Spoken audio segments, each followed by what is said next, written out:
start with kind of the big names that we have talked about, just tease them a little bit. There are 4 big name starting pitchers on the market that could potentially be on the move this offseason. In Tyler Glasnow, Dylan Cease, Shane Bieber, and Corbin Burnes. We'll start with Tyler Glasnow because I think he is the least likely to get traded to the Baltimore Orioles.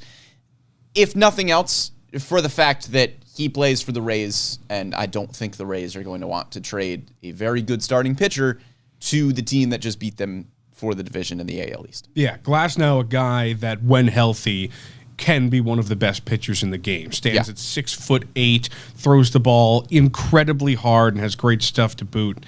A really, really talented guy, like you said, that the Rays probably don't want to give to an in-division rival. So I'd be pretty surprised as well if they sent him to the Orioles. But I do think he gets traded, just likely not to Baltimore. Yeah, and the when he's healthy part is, of course, the biggest caveat when you're looking at Tyler Glasnow. Started 21 games this season, which was a career high. Yes. That's not a very high career high. His previous career high was in 2021 when he started 14 games. Yeah. So it's always, I don't want to say theoretical upside because you really do see the upside with him, but the best ability is availability sometimes. Yes. And when you're looking at the kind of pitcher that the Orioles would be targeting, you're looking for somebody who not only would be an upgrade in the starting rotation, but somebody that you could rely on every 5th day to go out there and get the ball. That's why guys like Garrett Cole get so much money in free agency, because Garrett Cole is yes, he's great, but he's reliable. He's going to get the ball every 5th day. He's not going to miss a start. Tyler Glasnow doesn't really fall in that conversation. No, he doesn't. And still an incredible talent, and a guy that I think the Orioles could, like we've said many times, they'd enjoy having the option to work with him and see what they could do with him. Well, sure, I think most teams around baseball would enjoy having Tyler Glasnow on their baseball team. Yeah. I'm saying, like, with their department that we know that they've used this year to make no-name guys into household name guys, what would they do with Tyler Glasnow kind of thing? Yeah, the rumor mill has been swirling with Glasnow. We've heard Cubs, we've heard Reds interested, have not heard Orioles, I think, for pretty obvious reasons there. So let's talk about the other big 3. The obvious, caveat with all 3 of these guys is that it would take a haul of prospects, more than likely, to get any of Dylan Cease, Shane Bieber, Corbin Burnes. Dylan Cease, we'll start with. He's an interesting conversation because he has 2 years of team control left, which would seem to boost his value, but he does not have the same kind of pedigree as a Shane Bieber or a Corbin Burnes. Yeah, he's the kind of guy that you say, okay, the upside is there. Yeah. His ceiling is so high, and in trading for him, that's what you would be trading for, is his ceiling.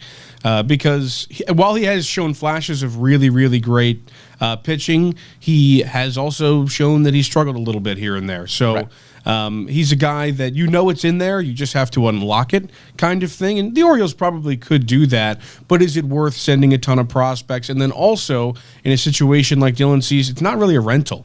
You'd be extending him. More than likely. So you would more than likely be extending any of these guys. You're trading for a pretty large chunk of his career, so the White Sox aren't going to do it for cheap. Yeah. And is that worth it? I'm not sure. Yeah, you mentioned the up and downs. A 4.58 ERA last year, not so good. Yeah. 2.20 ERA in 2022, second in AL Cy Young voting, very good. He is a strikeout machine. He has a ton of movement on all of his pitches. His fastball has a ton of movement. His slider is one of the best sliders in the game. His curveball has a ridiculous amount of movement. It would be really fun, as you mentioned, to see what the Orioles coaching staff could do with somebody like Dylan Cease, who just has so much raw ability. I firmly believe the Orioles could turn Dylan Cease into consistently one of the better pitchers in baseball. I think he would make a lot of sense, but the price tag is probably going to be hefty with those 2 years of control.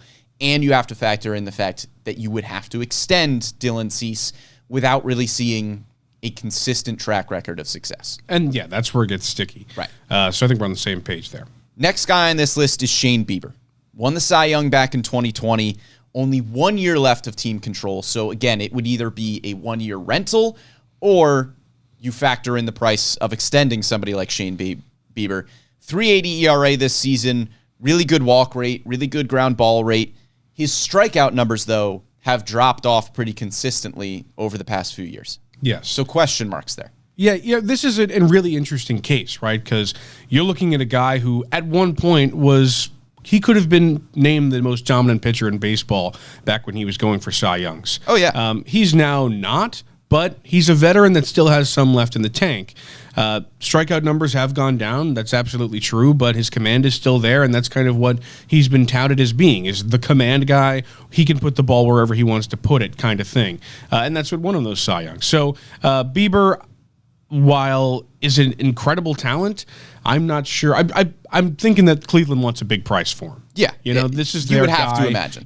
They grew him, developed him out of the minors, turned him into a Cy Young, and he still has some left in the tank. They're not going to do it for cheap, and I don't think necessarily that's worth it for the Orioles. Yeah, his Cy Young season was 2020, so he only had 12 starts in his Cy Young season, so maybe not the largest sample size of a Cy Young. He was an animal that year, Yeah, though. but he also has a season finishing 4th in Cy Young voting, and 2 years ago he finished 7th in Cy Young voting, so it's not like we don't have a track record there. Struggled with injuries a little bit last year, but again, you'd be trading for a 29-year-old pitcher who you would have under team control for 2024 and would most likely look to extend there. Yes. Which also applies to probably my favorite option of the big names, which is Corbin Burnes. Brandon Woodruff is out. I think the Brewers might be in sell mode here. I don't see why they wouldn't be. Counsell left too. I feel like this was the ending of that team, that window for that roster. Right. You had Burnes and Woodruff at the top of the rotation, which made the Brewers a really scary team. Yes. And I don't think they're that scary right now. So I agree. Corbin Burnes could be on the move. We've heard the name tossed around a lot. 3.40 ERA this year, but he did lead the National League in WHIP, which tells me that he just got a little bit unlucky runs-wise. He has been consistently excellent, consistently one of the best pitchers in baseball. Won the Cy Young in 2021. Even with the ERA a little bit higher this year, his peripheral numbers, according to StatCast, are just off the charts in every single category. He's got, the kind of in vogue cutter-sinker combo that you really look for. His cutter is one of the best pitches in all of baseball. He's entering, again, his age 29 season. If you're going to extend any of this group, I would say it's Corbin Burnes. I totally agree with you. 2021 Cy Young, like you said, led the NL in WHIP this year, which a huge green flag for the Orioles because, as we all know, they look for command in their pitchers, and that's something that he's got while also holding some of the best stuff that the MLB has to offer from the mound. Yep. So I think Burnes is a guy that, like you said, if you're going to trade for and extend anybody, it should be him because he's easily the most talented of the bunch. And this is also a situation in which Mike Elias can turn towards his plethora of prospects and put together a package that really wouldn't hurt this minor league system too much because there's so much depth there. I think that if you're going to go for anybody and you're going to take a big swing at anybody, it should be Corbin Burnes. Yeah, Corbin Burnes, all of the potential question marks that we have talked about with Dylan Cease and with Shane Bieber just don't really exist with Corbin Burnes. Won the Cy Young in 2021, leading all of baseball in ERA, in home runs per 9, in strikeouts per 9. In 2022, he finished in 7th in Cy Young voting. Okay, he still led the National League in strikeouts. Yeah. This season, same thing. The ERA was a little bit up. Okay, he still led the National League in WHIP. And guess what? He still gave you 30 starts pretty much all of those years. 32 this year, 33 in 2022, 28 in 2021. Yes. So he's going to be out there every 5th day, and he's going to give you great numbers day in and day out. He doesn't give up home runs, and the Orioles' left field wall is only going to help that. It's going to be a hefty price, as you mentioned, but no part of this conversation is, do the Orioles have the ammo to get somebody like Corbin Burnes? They can get whoever they want. Yeah. They could trade for whoever right now. The question is, where do they want to trade those pieces? And how do they want to move those pieces around in the right way where they're keeping their young talent and not offloading it for the wrong guy? Because worst case scenario, is that you trade a bunch of prospects for somebody, in this big group, a Cease or a Bieber or even a Burnes, and they don't work out. Yes. You extend them, and then you're stuck with a bad contract. You obviously don't want that. But of these big names, I think I would feel most comfortable trading from the absolutely stacked farm system that they have right now for Corbin Burnes, who I think you could extend potentially and just have one of the best pitchers in baseball for years to come. So if they do go that route, Burnes is my guy there. Yes, I'm totally with you.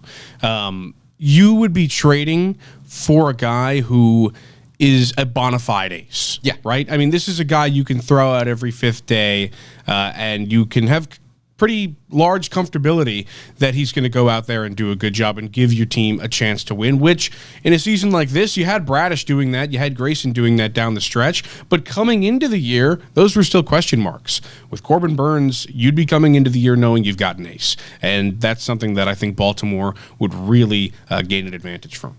So let's move on from the big names to the group that I have deemed the kind of young guys with high potential. The reason I say kind of is because we tend to think of some of these pitchers as a little bit younger than they are. And my first example being Michael Kopech.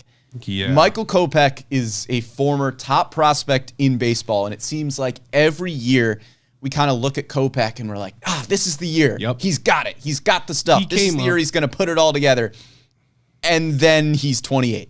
Yes, he came up, got Nolan Ryan comparisons immediately. Yeah, because he throws insane velocity, and he has an incredibly similar motion. So I remember MLB Network did he's basically Nolan Ryan segment, and everyone, the hype was through the roof. And everyone was like, hey, and he was not. He just didn't turn out to be Nolan Ryan. Surprise, surprise.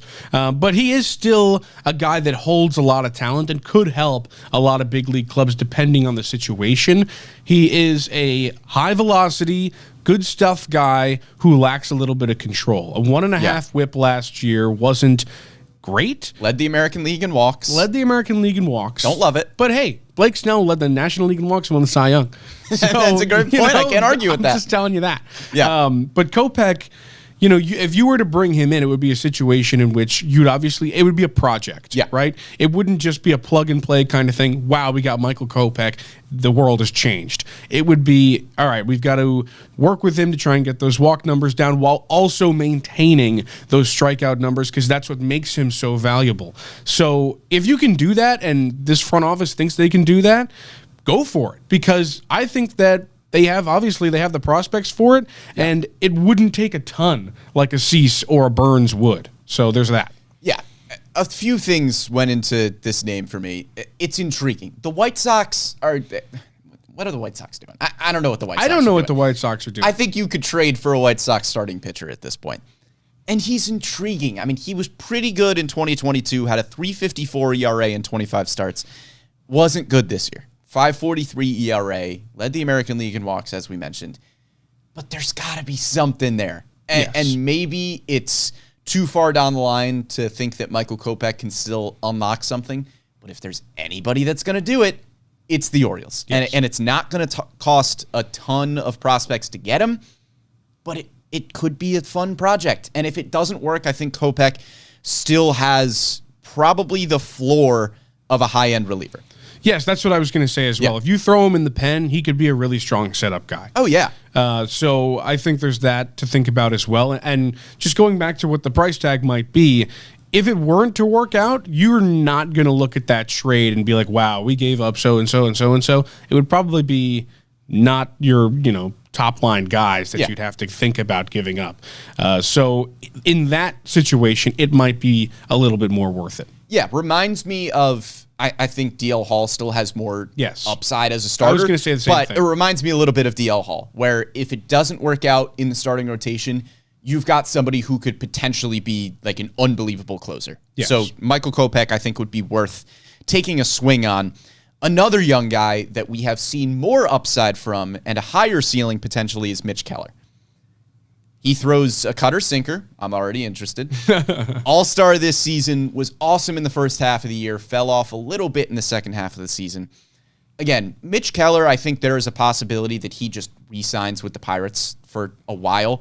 but he's got 2 more years left of team control. I don't think the Pirates have a window in the next 2 years of winning with Mitch Keller, so I think he's somebody who could be available. We heard his name tossed around at the deadline last year. Another young guy who was a former top prospect, entering his age 28 season again.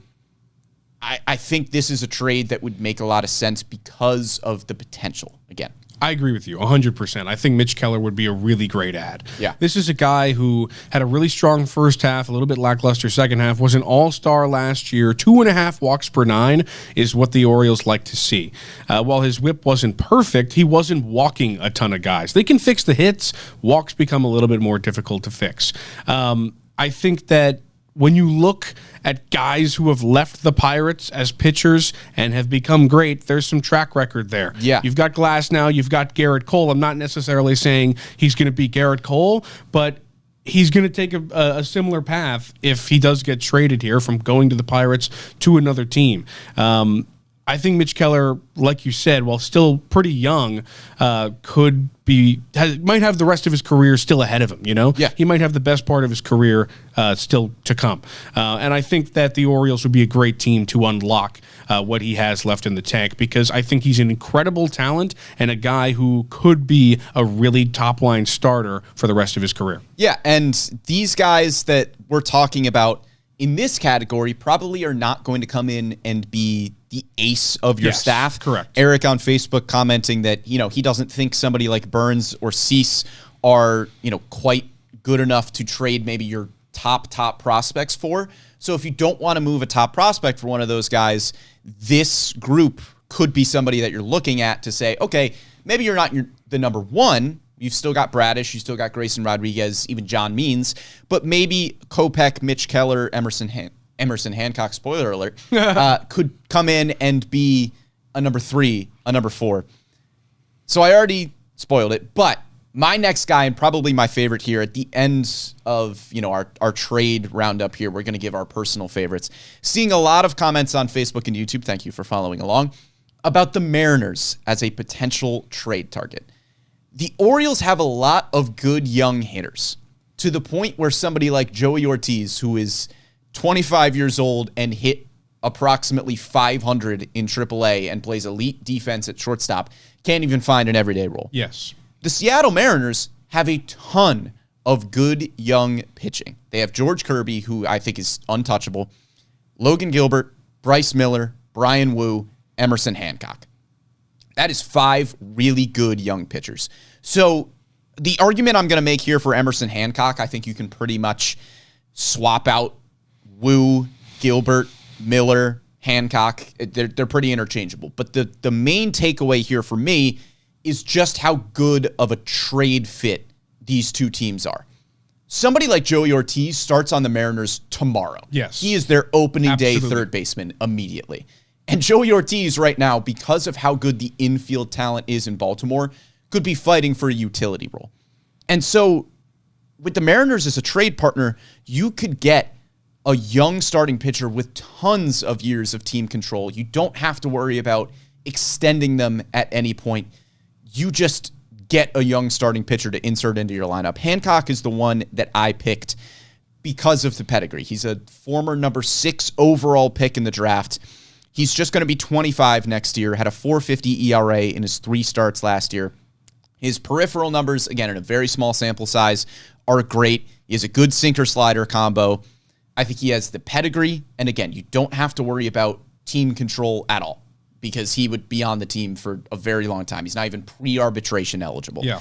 So that just seems like a win-win for me. It seems like the perfect trade partner. It's like the same thing we've been talking about with the Marlins for years and years, where the Marlins have a ton of good young starting pitchers and the Orioles just have an abundance of hitters that they could move and not really feel that big of an impact from. So I think it would take picking one of the Mariners starting pitchers, but I think you can't really go wrong with any of those 4. I'm with you on this. I think that it makes sense.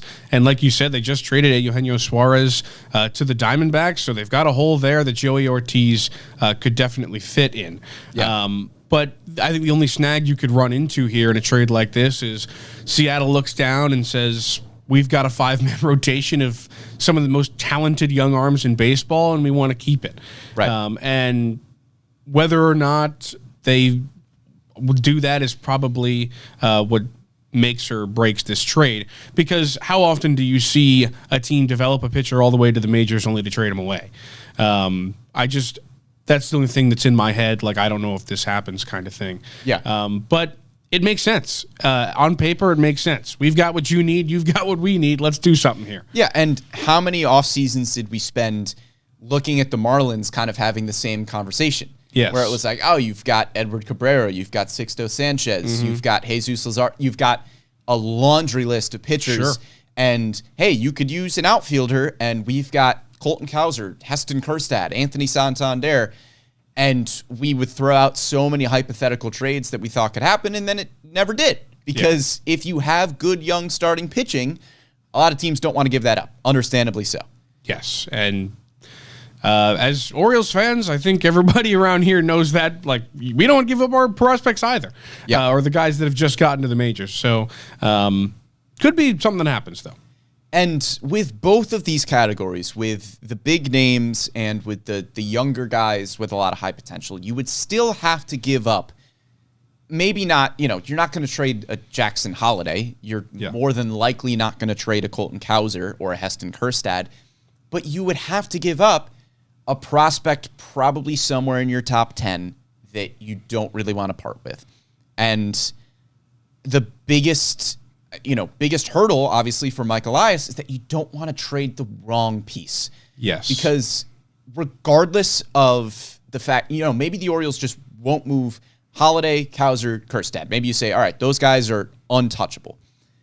But there's still a pretty good chance that somebody like Joey Ortiz or Connor Norby or Kobe Mayo or whoever it may be turns into an excellent big leaguer. Absolutely. Norby and Mayo, I think, both could do that. Oh, yeah. I mean, any number of these Orioles top 10 prospects, that's why the farm system is so good. Yes. It's not so good just because you have somebody like Jackson Holiday, who's the number one prospect in baseball. That wasn't the case when you had Gunnar Henderson as the number one prospect or Adley Rutschman as the number one prospect. Yeah. What made the Orioles system so good is that you could look at anybody in the top 15, top 20, and you could realistically find a case to say, yeah, that guy's going to be a really good big league player. Mm-hmm. I mean, look at last year when the Orioles traded Darell Hernaiz. I mean, Darell Hernaiz was the 6th or 7th best shortstop prospect in the Orioles system. Yeah. And he just had a monster year at AAA and might turn into a really good big league player. That's just how good this Orioles farm system is. And you have to be cautious because you could trade somebody towards the top of your prospect rankings that turns into an excellent big leaguer, which isn't the case everywhere. Yeah, and you made the point that this is not easy for Mike Elias, and I think you're absolutely correct. You have to imagine that, obviously, if we know and every team calling up Mike Elias knows that they have the best farm system in baseball. And it probably doesn't make his job all that much easier knowing that the guys calling him know that and say, all right, well, give us one of your really good players. And he doesn't want to pick the wrong ones and whatnot because, like you said, you trade away a guy like Darell Hernaiz, he might be a really, really good shortstop for a long time. Yeah. So those are kind of the guys that are going to cost the most prospect-wise. Let's talk about maybe a veteran starting pitcher that could be on the market. How about Paul Blackburn? Would you go back to the well with the Oakland A's? Go back to the well. You got Cole Irvin last year. Cole Irvin gave you some good innings, especially down the stretch last season. Paul Blackburn. Got Fuji, too. Got Fuji. Could go back to the Oakland well. Paul Blackburn is probably one of the last pieces that the A's are going to cash in on here as a veteran starting pitcher. He's not even that much older than the category of younger guys. Yeah. But it obviously doesn't have the same sort of upside, I would say, as somebody like Michael Kopech or Mitch Keller. But Paul Blackburn, entering his age 30 season, he gave you a 4.43 ERA last year, throws a sinker cutter, but he is much more of an off-speed pitcher. He's just in the 7th percentile in fastball run value, but he's in the 80th percentile for both breaking and off-speed run value, which is kind of the Orioles' archetype at this point. I mean, Kyle Bradish doesn't have an overwhelming fastball. He beats you with the secondary stuff. Grayson Rodriguez is kind of an outlier because he beats you with He's everything. just an animal. John Means, high spin rate fastball that he can beat you with, but really got to worry about the changeup with John Means. So Blackburn, as somebody who is really effective with his off-speed stuff, could kind of fit the profile here. His curveball, his changeup, his slider are by far his 3 best pitches. You maybe wouldn't want him being your number 3 starter in a playoff series, but that's not really what you'd be trading for Paul Blackburn for. You would just be looking for somebody to give you 25, 30 starts to probably be your number 4 behind Bradish, Grayson, Means. So maybe he works in there with Dean Kramer. What I'm going to say is, with these guys, it is a conversation of would you rather have him or Dean Kramer or DL Hall at the back end of that bullpen. So that's the conversation that they're having that needs to be had if you're going to make a trade like this, because I'm not sure that I like Paul Blackburn more than those guys, but he has a lot of upside, like you said, and he fits the bill for what the Orioles are trying to do, and it wouldn't take a lot to get him, probably. You'd have to give some prospects, but you probably wouldn't have to give any of the top ones because he hasn't had that on-paper success. Though I'm sure that's a little bit more difficult to have when you're playing for a team like the A's who aren't exactly going for the chip. But still, he's a talented guy that wouldn't take a lot, and that's something that I think they have to take into consideration here for sure. And I'm glad you brought up the Tyler Wells, DL Hall discussion, because I think that's an important discussion to have. The last few shows here, we have been talking about who could the Orioles sign in free agency, who could they bring in via trade to add to the starting rotation. Right now, the Orioles have, I think, 4 guys pretty much locked in to the starting rotation. Yes. Looking at Kyle Bradish, Grayson Rodriguez, John Means. I think those guys are pretty solidly your top 3, assuming that John Means has a healthy offseason and is good to go for 2024. It seems like all indications are pointing that way. I think Dean Kramer did enough over the past few seasons here to show you that he should be your number 4 starter. Yes. But your number 5, as you mentioned, somebody like Paul Blackburn, I'm not entirely confident I would rather have in the starting rotation right now than Tyler Wells. Exactly. Tyler Wells started 20 games last year, appeared in 25, gave you a 3.64 ERA. I think Tyler Wells still profiles as a starting pitcher. Last year, you stretched him out to try to start more games. We saw him as an effective starter in 2022, and he was the Orioles' best starting pitcher in the first half of the season. And that's what I think a lot of people forget. He was fantastic before he kind of ran his innings limit. Yeah. He was really, really good. Led the AL in WHIP for a really long time. Yeah. And that's why he found so much success. Struggled a little bit as the innings got a little bit higher, but I feel that he could reach an even higher innings limit this year and get to a place where he is more successful for longer. And I think that it's worth giving him that shot over a guy like Paul Blackburn. Yeah, Tyler Wells in 2022 pitched 103 innings. In 2023, he pitched 118. Mm-hmm. I think there's a scenario where if the offseason plan is to make Tyler Wells a starter, to keep Tyler Wells a starter, could you increase that innings limit to 130, 135, continue to stretch him out a little bit? If he gives you 130 innings, I mean, I know that's not 30 starts, but that's, 25 starts? Mm-hmm. That's right around what Paul Blackburn would probably give you. And you're putting him on a track to be even better the next season. Right. So I think that there's something to be thought about there because he has shown you success as a starter, which is not something you can say about every guy in a position like his. So I think you give Tyler Wells a shot here. And I'm not going to write off DL Hall at this point. I know DL Hall was excellent out of the bullpen last year, and maybe you're looking at DL on kind of a Josh Hader trajectory where it's, okay, he has an unbelievable fastball, an unbelievable slider. It's a great 1-2 punch that could potentially turn DL Hall into an elite closer. I firmly believe that. I agree too. DL Hall could be one of the elite closers in the game over the next few seasons here. But I'm not going to totally give up on DL Hall as a starting pitcher here. And I don't know if the Orioles are going to either. Yeah, it's too early. He's just entering his age 25 season. He has shown you that he can have success at the big league level. He was giving you chunks of innings here and there in 2023. And again, somebody even like Michael Kopech, Are you entirely confident that you would want to throw Michael Kopech every fifth day if the other option is throwing DL Hall every fifth day? No, I'm not. Yeah, I don't think I am either. Yeah, I mean, DL showed us at the back end that he could be the guy in the bullpen, which is great, which is really valuable. Yes, but I'm saying I think that he'd like to give another shot in the rotation as well. I think he probably thinks the exact same way we are right now, that the book is not closed on him as a starting pitcher because he has elite stuff. He worked on that fastball a lot last year, went back to the drawing board, which I think is an incredibly mature thing for a young pitcher to do, and not something that all young pitchers would be willing to do. He went back to the drawing board and got back to the majors, which is not an easy thing to do. So I give him a lot of respect, and I think that he deserves another shot as well. Yeah, and from 2022 to 2023, his walks per 9 go from 4 to 2.5. Yeah. And, we'll see what those walk numbers turn out to be if we see DL Hall in the starting rotation.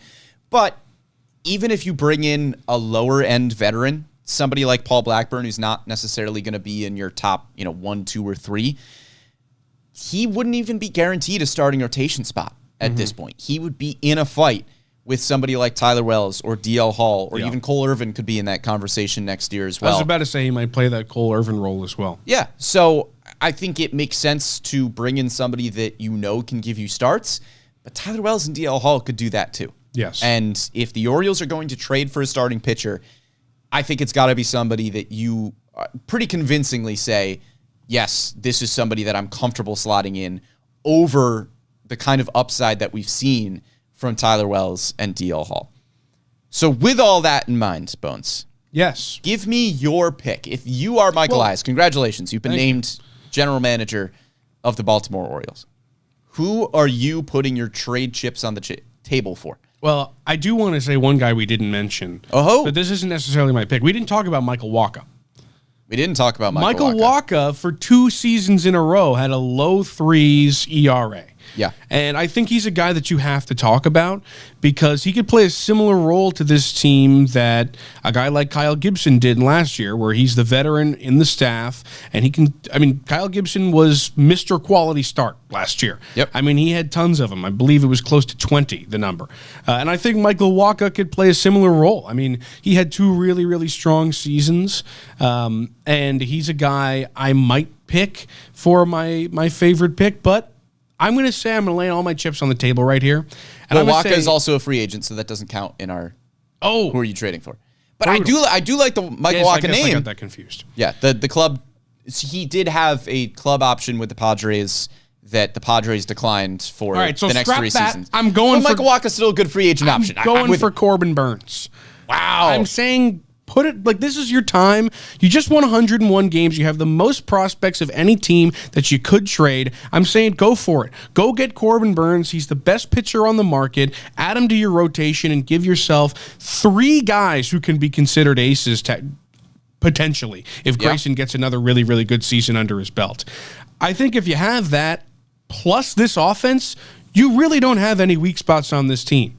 You're going all in. Why not? I think that you have to go all in. And you could go get Corbin Burnes, extend him, have a couple more years of him, and have a really, really strong rotation. Give me Corbin Burnes.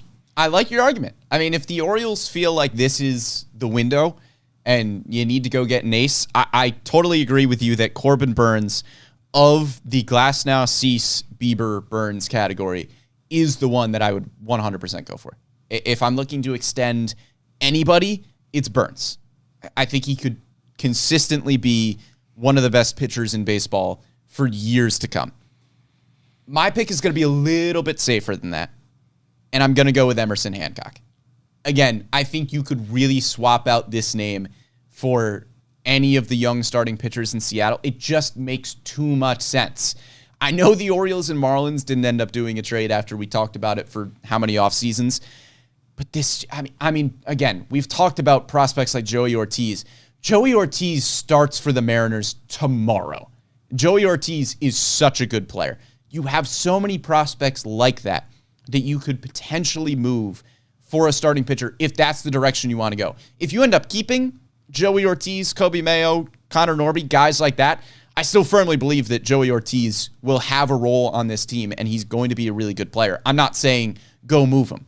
But if you want to move a hitting prospect, you have a surplus of them. And the Mariners have a surplus of starting pitching. Emerson Hancock is my pick here. I think he could develop into a really good starting pitcher. Again, just entering his age 25 season. He has the pedigree as a former number 6 overall pick. He's not an ace right now. He's not Corbin Burnes. Yes. But you also don't have to worry about an extension. You don't even have to worry about arbitration right now. He doesn't have a full year of MLB service time under his belt. You do get to sink your teeth into him a lot more than a guy like Burnes. And it's a little bit of a gamble, but he is young. He has a lot of room to grow. And you could be looking at a top 3 of Bradish, Grayson, Hancock for years to come. Yes. And not having to worry about extending them saves you some dough to go elsewhere, whether it's extensions or free agency. So Hancock is my pick if I am making a trade for a starting pitcher. I think Hancock is a really, really good player. I'd say the only question mark you have is that he's so young that he's still got to prove it at the big league level a few more years. Certainly. He's unproven. Yes. So it's a risk. It is a risk. And you could trade for a guy like this and then have it not work out. And then you're looking at that trade like, man, we really gave away so-and-so and so-and-so. But with a minor league system like this, that might not matter so much. So I really don't hate that trade. The Orioles have all of the ammunition in the world to get anybody that they want. The question is just whether or not they are going to do that, because there's really nothing wrong with just keeping all of these good prospects that you have developed in-house. And, if you can find ways to use them, if you can find places to play them, I think that's, probably the biggest question mark with these prospects is where do they all get playing time? Yeah. But if you find a way to do that and don't end up making a big trade and they just all turn out to be good major leaguers, okay. That works too. That works. You can't really argue with that. It's also funny because we've had this show about the trades. We've had a show in the past about what free agent starting pitcher the Orioles could bring in. And at the end of the day, I think if the Orioles just went, we've got Bradish, we've got Grayson, we've got Means, we've got Kramer, and we've got some combination of Tyler Wells and DL Hall, that could still be an excellent starting rotation next year. Yeah, absolutely. And these shows could be for naught. Why are you listening? Who knows? I think they're in a really, really good spot with whatever they do. The Orioles are in a fantastic position right now. Well, we will see what direction the Orioles decide to go in, whether it is the free agency route for a starting pitcher, maybe the trade route. Mike Elias has said they are on the hunt for a potential higher-end starting pitcher. So we will see what the hot stove has to offer. But make sure you're following along with us all off season longs. We're going to be at winter meetings next week. We'll be bringing you a ton of content on MASN All Access and on the Bird's Nest. Make sure you're tuning in live every Wednesday at 11 a.m. on Facebook and YouTube. We got a ton of comments today with your Orioles thoughts. Thank you so much for following along. Or you can also catch us after the fact on Spotify, Apple Podcasts, Google Podcasts, SoundCloud, wherever you get your podcasts or your digital shows, you can find the Bird's Nests. The next time we talk to you, we'll be talking to you from Nashville at MLB Winter Meetings. Big thank you to Amy Jennings behind the scenes. For Matt Bonaparte, I'm Brendan Mortensen, and we'll catch you next time.